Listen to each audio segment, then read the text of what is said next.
हम इनको कहते हैं हमारे बाल सफेद बेशक हो गए लेकिन खून हमारा लाल है। मंजिल उन्हीं को मिलेगी जिनके कदमों में जान होगी, अंत होने से कुछ नहीं। एक लंबे अंतराल के बाद उत्तराखंड के लोग आंदोलित हैं। राजधानी देहरादून में 24 दिसंबर को प्रदर्शन का आह्वान किया गया। इस बार का मुद्दा है सशक्त भू कानून और मूल निवास प्रमाण पत्र। लेकिन आखिर ये मुद्दा क्या है, आइए समझते हैं। दरअसल उत्तराखंड एकमात्र हिमालयी राज्य है जहां राज्य के बाहर के लोग पर्वतीय क्षेत्रों की कृषि भूमि गैर कृषि उद्देश्यों के लिए खरीद सकते हैं। वर्ष 2000 में राज्य बनने के बाद से अब तक भूमि से जुड़े कानून में कई बदलाव किए गए हैं और उद्योगों का हवाला देकर भू खरीद प्रक्रिया को आसान बनाया गया है। लोगों में गुस्सा इस बात पर है कि सशक्त भू कानून नहीं होने की वजह से राज्य की जमीन को राज्य के बाहर के लोग बड़े पैमाने पर खरीद रहे हैं और राज्य के संसाधन पर बाहरी लोग हावी हो रहे हैं, जबकि यहाँ के मूल निवासी और भूमिधर अब भूमिहीन हो रहे हैं। इसका असर पर्वतीय राज्य की संस्कृति, परंपरा, अस्मिता और पहचान पर पड़ रहा है।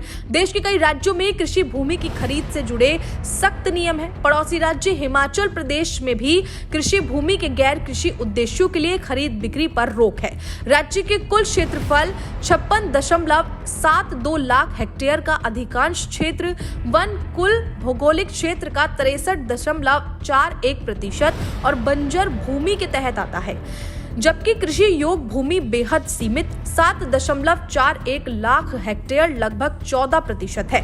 इतिहासकार और उत्तराखंड के मामलों के जानकार शेखर पाठक कहते हैं कि आजादी के बाद से अब तक राज्य में एकमात्र भूमि बंदोबस्त 1960 से 1964 के बीच हुआ है। इन 50-60 सालों में कितनी कृषि योग्य भूमि का इस्तेमाल गैर कृषि उद्देश्यों के लिए किया गया है, इसके आंकड़े ना तो सरकार के पास है और ना ही हमारे पास। राज्य में विकास से जुड़े कार्यों, सड़क, रेल, हेलीपैड समेत बुनियादी ढांचे का विस्तार, पर्यटन का विस्तार, उद्योग का विस्तार, भूस्खलन जैसी आपदाओं में जमीन का नुकसान, इस सब में कितनी कृषि योग्य भूमि चली गई, इसका ब्यौरा कहाँ है? जो जमीन दस्तावेजों में दर्ज है वो है भी या नहीं, इसकी जानकारी भी नहीं है। पाठक इन सवालों की पृष्ठभूमि में ब्रिटिश काल में जाते हैं। वर्ष 1815 से लेकर 16 में ब्रिटिश हुकूमत के दौरान 1-2 वर्ष के भीतर जमीनों का बंदोबस्त किया गया, क्योंकि उस समय खेती पर लिया जाने वाला टैक्स आमदनी का बड़ा जरिया था। उस समय भी पहाड़ों में 10 से 12% कृषि योग्य भूमि रही।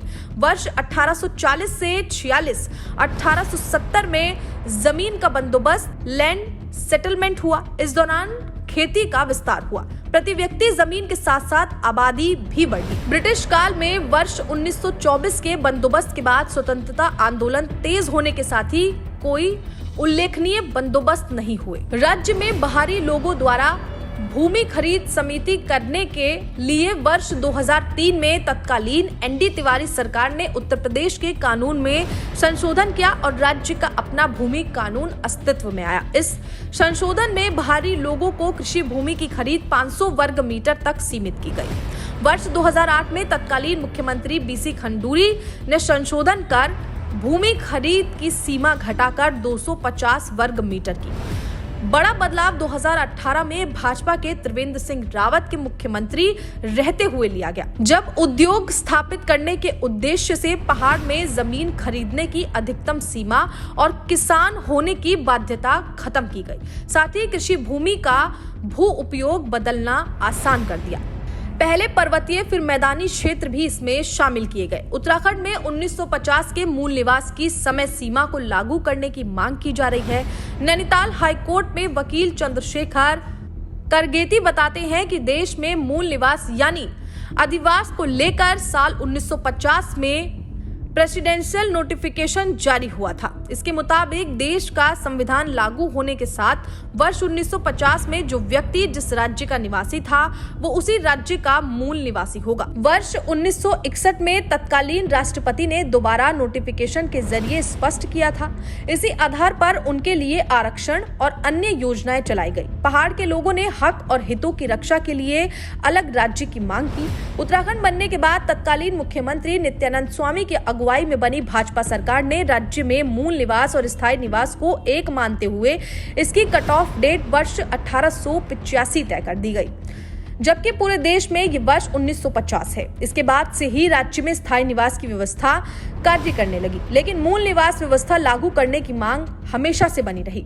वर्ष 2010 में मूल निवास संबंधी मामले की सुनवाई करते हुए सुप्रीम कोर्ट और हाई कोर्ट ने देश में एक ही अधिवास व्यवस्था कायम रखते हुए उत्तराखंड में 1950 के प्रेसिडेंशियल नोटिफिकेशन को मान्य किया। लेकिन वर्ष 2012 में इस मामले से जुड़ी एक याचिका पर सुनवाई करते हुए उत्तराखंड हाई कोर्ट ने फैसला सुनाया कि 9 नवंबर 2000 यानी राज्य गठन के दिन से जो भी व्यक्ति उत्तराखंड की सीमा में रह रहा है उसे यहाँ का मूल निवासी माना जाएगा। तत्कालीन कांग्रेस सरकार ने अदालत के इस आदेश को स्वीकार कर लिया और इस पर आगे कोई अपील नहीं की गई।